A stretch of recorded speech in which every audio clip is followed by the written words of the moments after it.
Okay, this is the 8th and final part of this I Married a Psychopath series. After the police had put him in the car, the officer said to me, ma'am, you really need to go to the hospital. Paramedics said, we're getting their stuff ready to come in. And I said, okay. And he says, tell me what happened. And so I went through everything that had happened.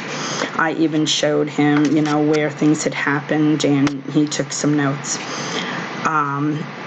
When we went back out into the living room, kitchen area, the paramedic had come in, and the officer said, can you write down what had happened? And he was handing me some paper, and I said yes, and I picked up the pen, and I went to move my arm, and I screamed, and I said, oh my God, my shoulder. And the paramedic had me stand up, and he put the shoulder back in place. I was like, oh my God, and I'm crying, and they had me write my story, everything that had happened, and so I did. And the paramedic then started to examine me, and he said, ma'am, I'm going to tell you this. If you were my wife or girlfriend, I would take you to the hospital. You look really bad. And I said, oh yes, just take me, because I need to go. Because I knew that I needed to, one, document what had happened fully, not just with the police, but I also needed to make sure I was okay, because there was a lot that happened. And so I went in, and we were there for several hours. I can't even tell you. We got home at like 7 o'clock maybe in the morning. So anyway, they examined me, they saw all my bruising. Then didn't take any photographs, which they should have, but no, someone dropped the ball with that. And I wound up having my son take all of the photographs of me, and I had a fractured rib in the back where he had been kicking me in the bathroom. They thought he had shattered my orbital bone, but it turns out they didn't, and they had done a CAT scan.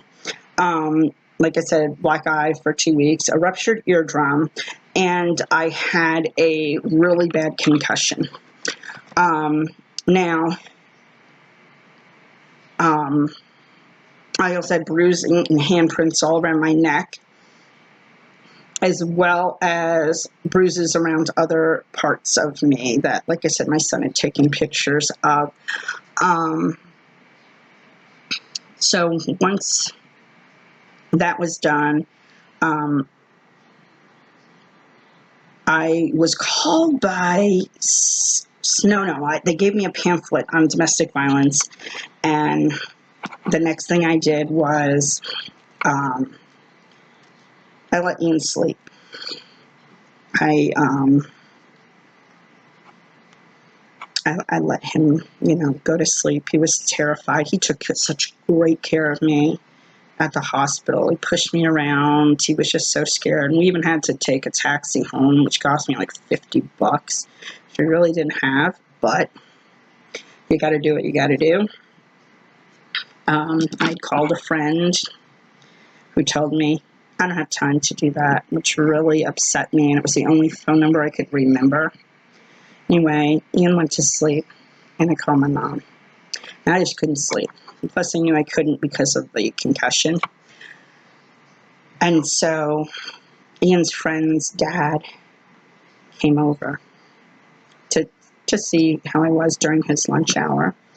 And he took one look at me, and he says, oh my God, I didn't know he had beaten you up. And I said, well, it is what it is.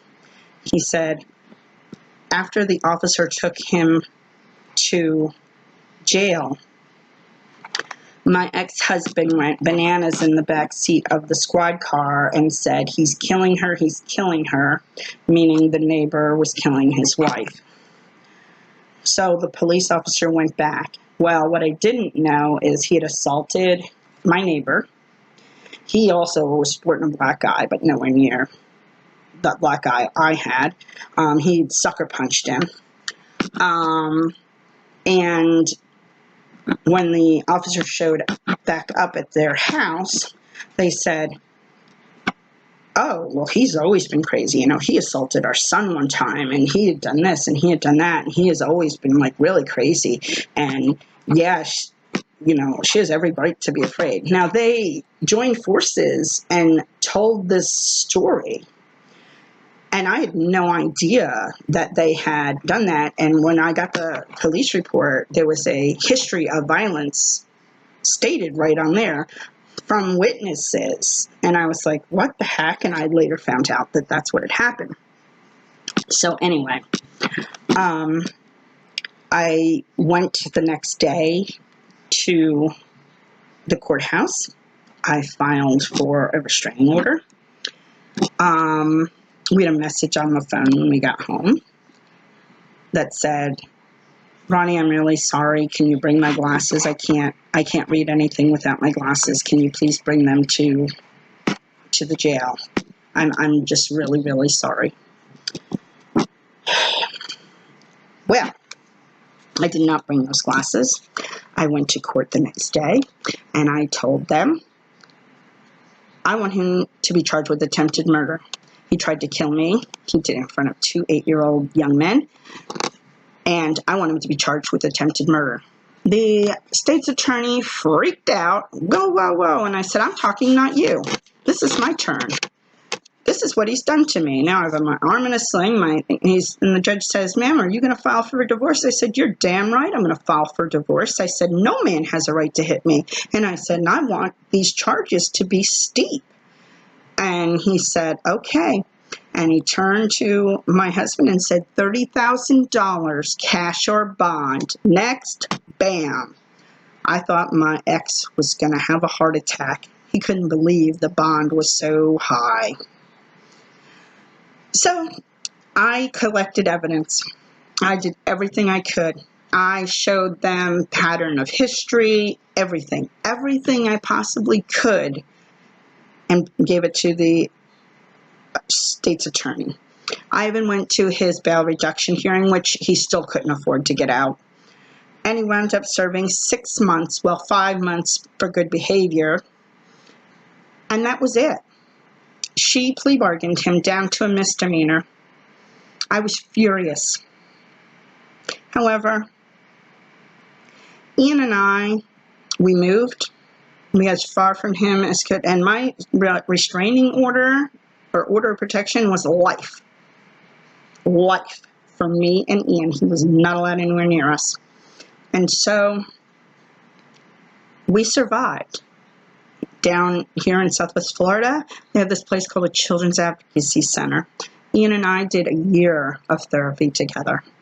And he did individual, he did group with peers. And let me tell you, that child, that young man is 19 years old, and he is my heart. He takes care of me, and I take care of him. We survived because we stuck together, and we healed together, and we faced all of this together, one step at a time.